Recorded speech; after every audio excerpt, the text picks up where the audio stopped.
Welcome to episode 221 of Girl Take the Lead, where each week we explore womanhood and leadership. And I'm your host, Yo Kenny. Rachel Burr, Gen X, author of Butterfly Goo, the down and dirty truth about transformation, joins us to talk about transformation. Rachel is an executive coach, leadership consultant, and people expert.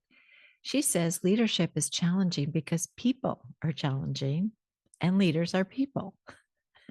And most leaders land themselves in their roles because they're individual rock stars, not because they know how to lead people and they need support to thrive. Some of the things you'll learn in this episode are that there's a beauty myth around transformation, and that transformation can be fun, and will define purpose and transformation for you. She talks about social media and the goo, and there's a cave analogy we need to share. Enjoy the episode. Here you go. Welcome to Girl Take the Lead, Rachel. We're so glad to have you here. So thanks for joining us. Thank you. I appreciate it. Yeah. So why don't we start, please, by if you would introduce yourself to our listeners and viewers, that would be great.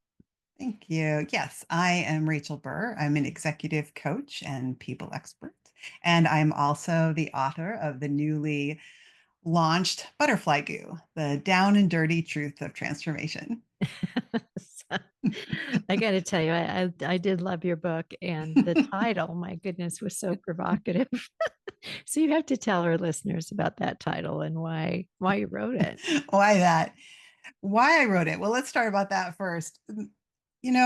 I've been wanting to write a book for a very long time. In fact, I found my grandmother when I was in high school gave me this tiny little typewriter that almost actually works. But it's tiny. It's something to sit on your desk. And when she first gave it to me, I was like, "Why are you giving this to me?" Because she said, "You're a writer. Someday you're going to write a book." Mm. And I've carried that with me over many states and many years. And I put it out the other day, and she's long gone. And I'm just like, "You were right. You told me this would happen." And eventually I did it. I hope you're proud of me.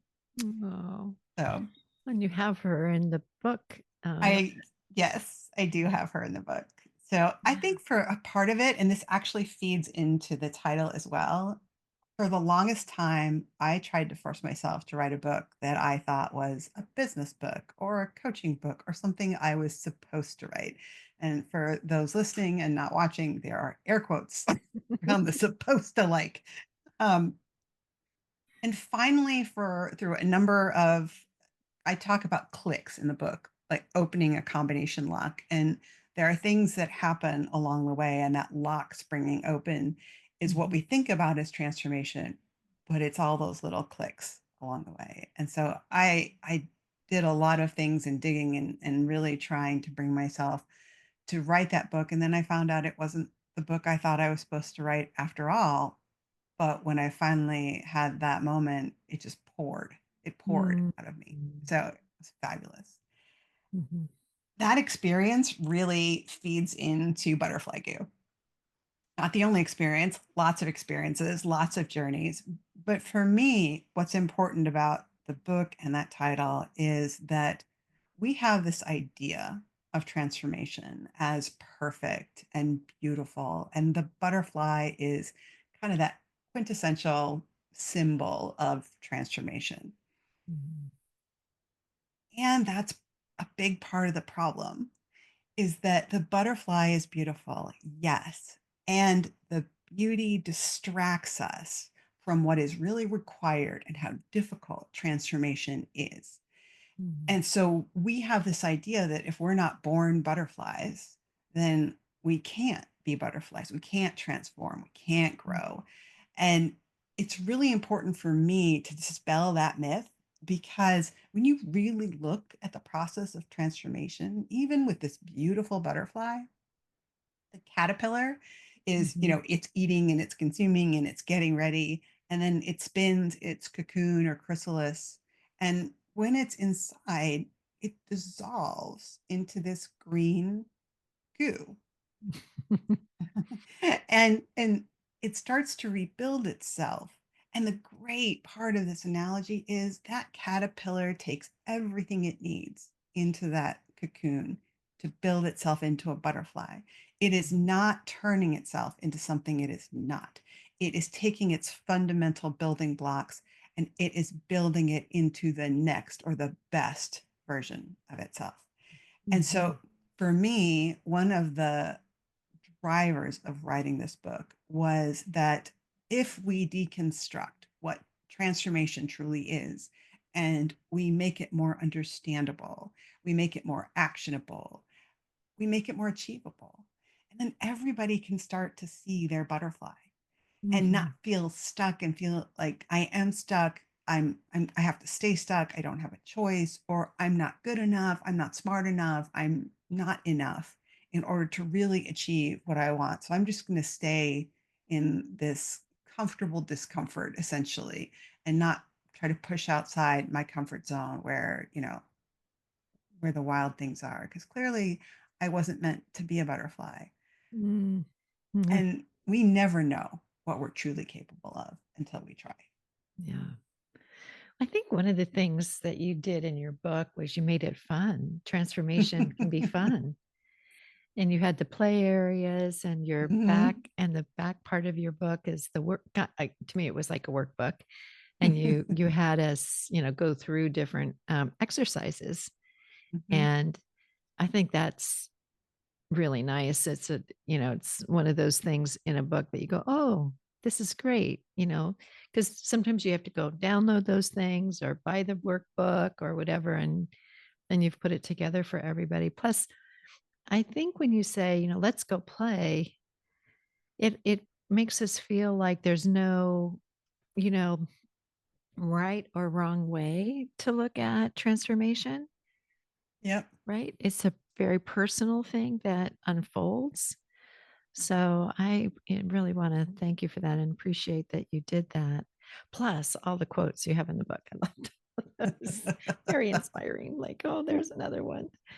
Well, I Oh, I I love that too, and I think what's important for me about calling it a playground is too often we have these very stringent expectations for ourselves, and I am not saying don't set audacious goals. Absolutely. Set goals, enjoy, and give yourself space to play.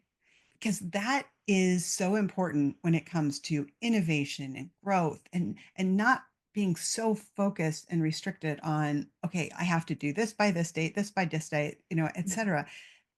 Transformation is not linear. It's well, chaotic's one word. It's not spherical. It's just all these different pieces. And to your point, it looks different for everybody. So yeah. the idea of play is really to be able to set aside all those expectations and just see Mhm. where it goes. Yeah. And that I think is fundamental to our growth and to really opening ourselves up to the experience. Yeah. I liked one of the points, one of your insights that kind of hit me, which was that you don't find your path, Mhm. you build it. Mhm. I thought that was pretty insightful because so many people want to, oh, I need to find my purpose or find my own path on things. But I like that you put it in as a building journey because, we can look back and go, oh, I was supposed to be this or that. And we never did that. Mm. And because it unfolded very differently for us. Mm. And I It think you're kind of speaking to, acceptance of that unfolding, however it came.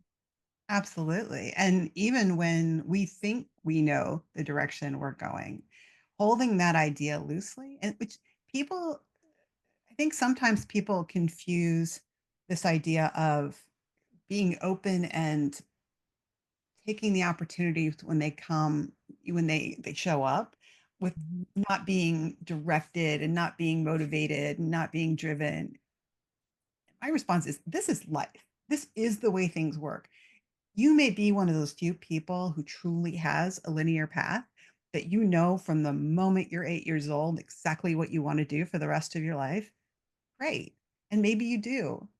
And for the rest of us that are out there, which my guess is the majority of us, Mhm. setting this expectation for ourselves is not Mhm. only unrealistic, it's destructive. Yeah. And so I think sometimes people think that path is going to show up. And I don't have the quote exactly in my head from Joseph Campbell, but essentially if you go into the woods and you find a path, it's not your path. Mhm. Someone else has already built it. And to your point, I think it's great to find inspiration and to do all that. But the idea of passively waiting for a path to show up or passively waiting for, this inspiration of passion, we are denying ourselves agency in our own life. And Mhm. and I think it's really important to say, because somehow we think the universe or divine intervention or something will show us the way. It's like, well, what if all of that's true and we have to actually build it to get there? That as we build, then we're gonna figure out what this is, and I said too, I like the idea is sometimes we're on a path because it leads us exactly where we're supposed to go down that road, and sometimes we take that road because it has exactly the exit ramp that we need to get to that next leg of our journey. Mm.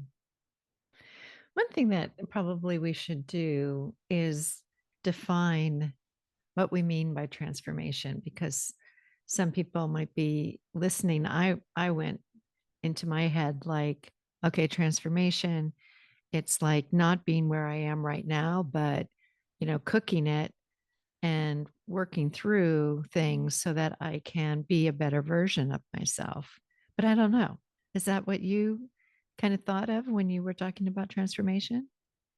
That's interesting. I have what I think, and I would also put out as a good coach, I usually ask more questions than I give advice.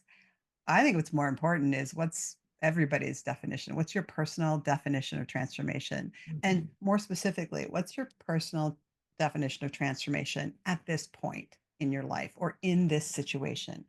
What I think of as transformative when maybe I was 20 years old versus what I am today is different. And it's not only different because I'm just at a different stage, but I have been all those iterations of me from the time I was 20 until now. And so I like the quote by Isaac Newton that if I see further than others, it's because I stand on the shoulders of giants. Mhm. And yes, and I have so many giants' shoulders on which I've stood. And Mhm. let's not forget that we are also standing on the shoulders of all the people we've been. Mhm. And so today, transformation, for me might be I'm going to write a book. I'm going to become a published author. That's great. It could be a friend of mine as an adult. She learned how to swim. And that seems, for those of us who've maybe grown up swimming, it seems small, but it's not to her. Yeah. That's what's important. So we get to define it. This is, again, not something else. Somebody is going to impose a particular change or a particular definition. It's both empowering and terrifying that we have to take ownership and decide for ourselves. Mm. Very good. So what do you, I know we talked a little bit about some things that can get in the way of transformation, but what are some other things? I mean, what would come up for me is just fear. Oh, yeah. Fear is probably one of the fundamental pieces of, what gets in our way for anything. Yeah. And, you know, one of the things I say is that safe, and we're good at trying to stay safe because we're very aware of threats, but safe and happy are not the same things. Mhm. And I someone else used to argue with me, well, you can't make yourself happy all the time. I think our definition of the word might be different. And that's true whether, to your point, the word transformation or happy or whatever, we all have slightly different understandings of what those words mean to us. Mhm. And Mhm. so I think it's important. What my happy means like, I'm good. I like where things are going. I still want to grow. That's great. Fear is an ever present part of our lives. Mhm. And part of what I think is important to understand is that when we're looking at growth, when we're looking at transformation, when we're looking at being brave, more air quotes, brave is what we look like on the outside usually. It does absolutely not mean that we do not have fear when we're pushing through. Some people say, well, when I'm not afraid, I'll do X. And it's like, well, good luck with that. You're going to be sitting in your comfort zone for a very long time because, and I talk about this in one of the exercises, we think, okay, when I'm not afraid, I'll do X. Or when I'm more confident, I'll do Y. Okay. And here's the thing, if we go out and we do X, if we do well, even if we fumble, we do all of that, we become more confident when we actually put those things into practice. Mm, And sometimes we talk about the comfortable discomfort, the devil we know versus the devil we don't. Fear keeps us small and it wants to keep us small. I talk about the gremlins in our head. And that is always going to be a part of change because our comfort zone, we may not be happy, but we're safe. mm, The problem is that it's also not static. We start to become smaller, smaller and smaller, and the fear starts to close in. And so I think it's again really important to understand that fear is a normal part of change. I want to normalize all this. It's a normal part of change. It's not a fun part of change. It's not a comfortable part of change. It's normal. And what I tell people is, yes, you're going to go through that. We're going to get through the stuck and we're going to work through that. And what I try to do is look at the intersection of what excites and scares you. There's something there. Go mhm, that direction.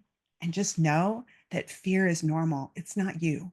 It's not that you're defective. It's not that you're, you know, alone in this. It's normal because you know mhm. what? You're pushing outside your comfort zone.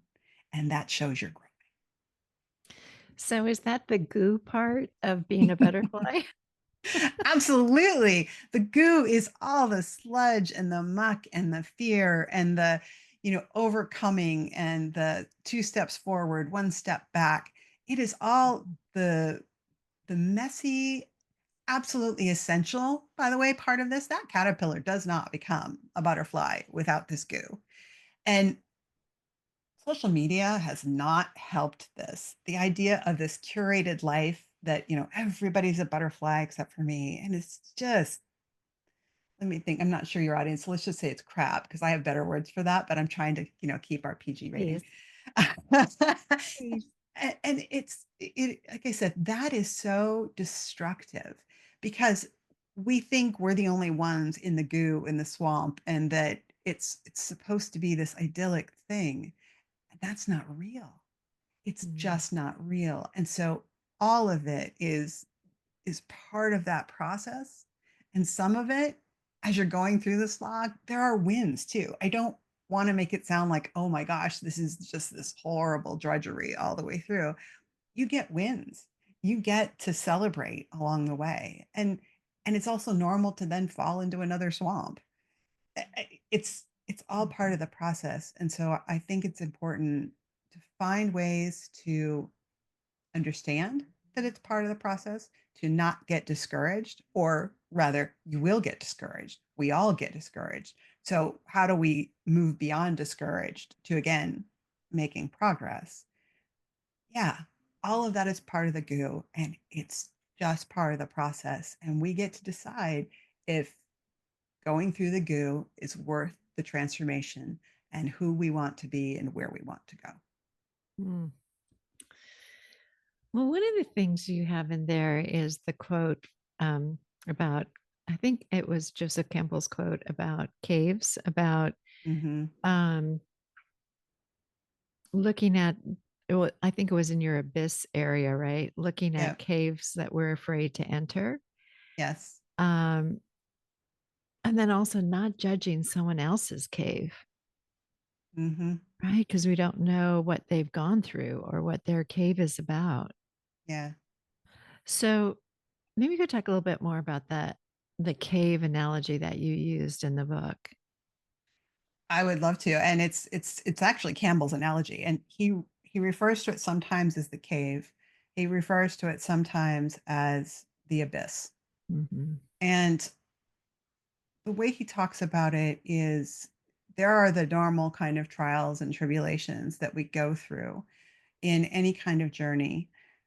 And there's usually this one thing when we're talking about fear and what's maybe held us back from the journey before, there's this one deep, dark place that we're afraid to go because there is, I talk about it as the abyss and the old maps that, with uncharted waters, there was just on the map, it would say, here there be monsters.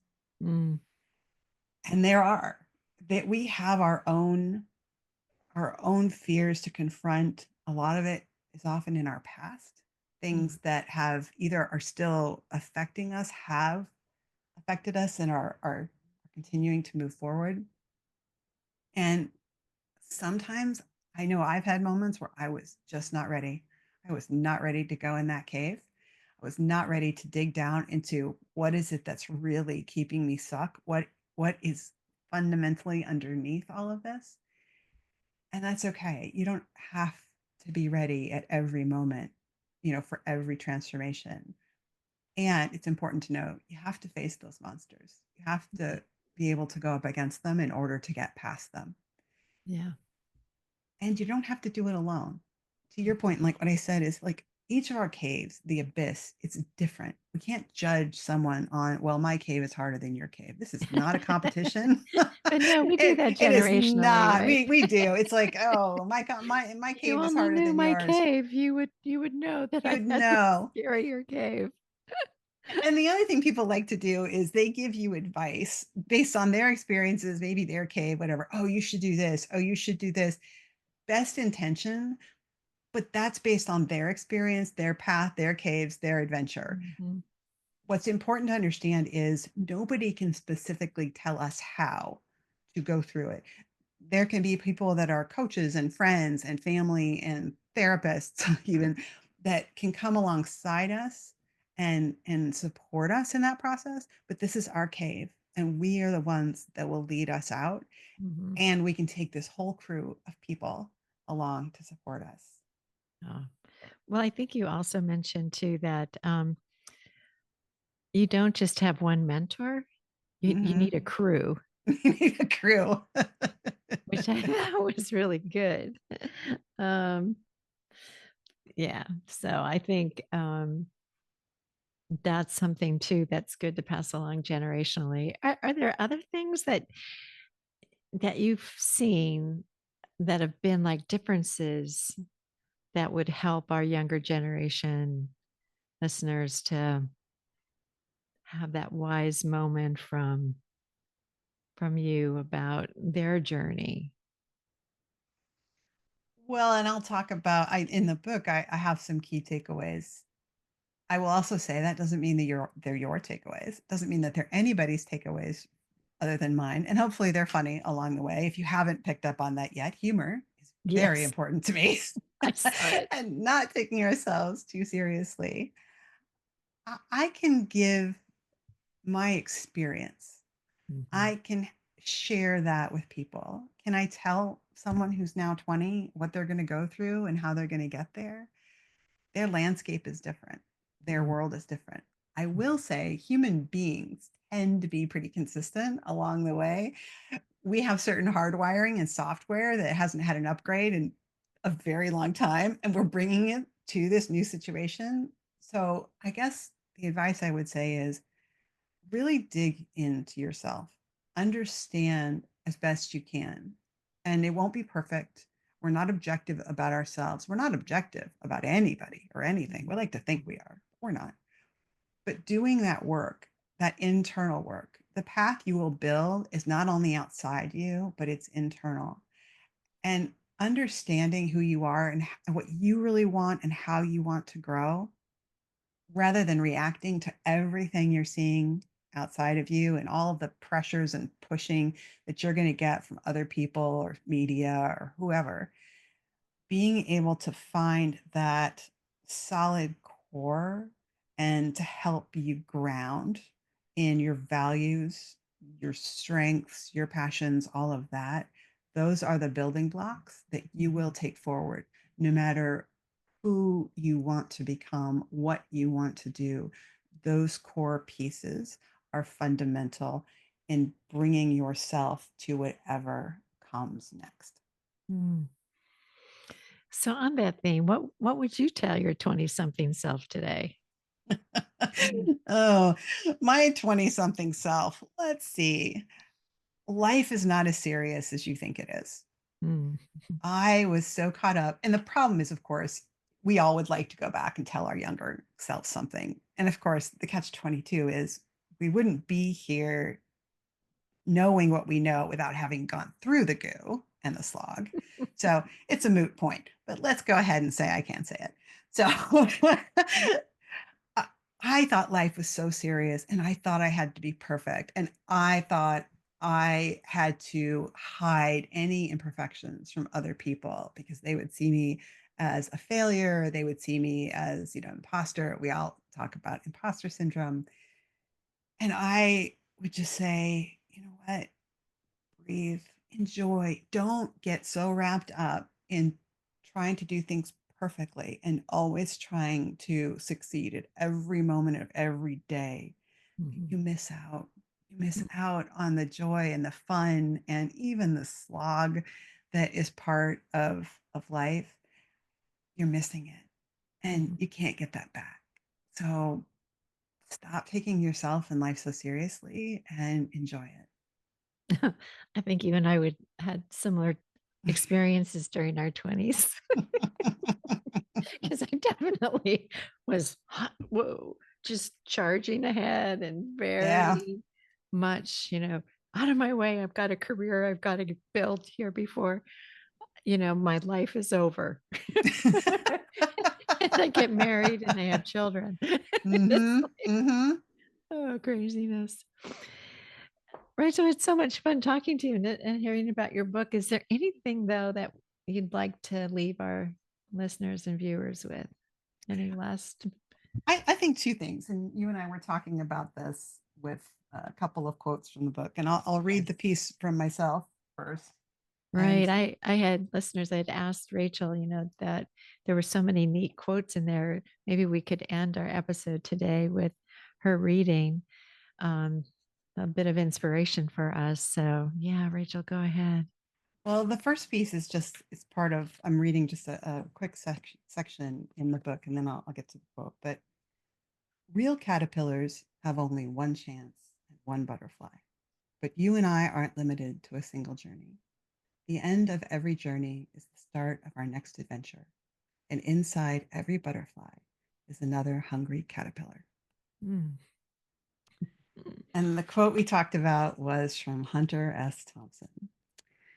Life should not be a journey to the grave with the intention of arriving safely in a pretty and well preserved body, but rather to skid in broadside in a cloud of smoke, thoroughly used up, totally worn out, and loudly proclaiming, "Wow, what a ride."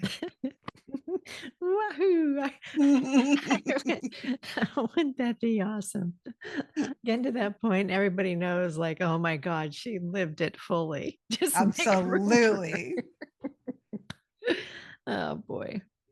So I oh, one last thing. Did you get a Mm. chance to go to our online store? And I'm going to guess which one you might have picked as being your favorite card, but was there one there that spoke to you? I'm going to be transparent with you. I forgot. That's I okay. forgot to do that. I think Tell me what you think I will pick. I'm there is a one that's a beautiful butterfly and it says with courageous wings she flies. And I think definitely that is for you. I had no I idea when I was making agree. it. Oh my gosh. So that, yes, perfect. I Maybe love I it. should put something on the inside though about the goo. Like I am more but than happy to have you do that. but anyway. All right. Well, Rachel, thank you so much for coming today and we sure appreciate you being here. Thank you. I appreciate you inviting me.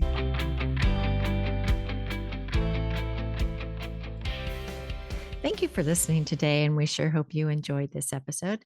And if you did, please leave a comment wherever you listen to your podcasts, tell a friend about us, join our public Facebook group, Girl Take the Lead, or visit our website, girltaketheleadpod.com.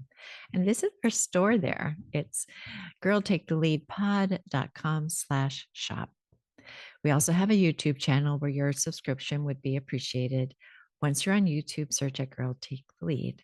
And we're on YouTube Music, where you can find a video of this episode, and you can also find a video on Spotify. Some of my favorite quotes from this episode with Rachel were, if we make transformation more actionable, more achievable, then everyone can see their butterfly and not feel stuck. Also, we'll never know what we're truly capable of until we try. And the one I think has card potential, you don't find your path, you build it. And finally, if I have seen further than others, it is by standing on the shoulder of giants. And that one's from Sir Isaac Newton. Here are 3 episode takeaways. 1, most of us do not have a linear path, and setting an expectation that life should be like that can set us up for denial of agency in our own life. 2, transformation is personal to each of us. We get to define it for ourselves. It's both empowering and terrifying, and we need to take ownership. 3, fear is ever present in our lives and a normal part of it. It wants to keep us small. And if we wait until we're not afraid to do X, then we can miss becoming more confident when we actually put those things into practice. Our next episode will feature our guest, Bridget Panetta, advocate and ambassador for media.com. She'll bring real life experience and insights into social justice leadership. She's been instituting vital strategies for overcoming adversities having to do with misuse of power in the Australian government.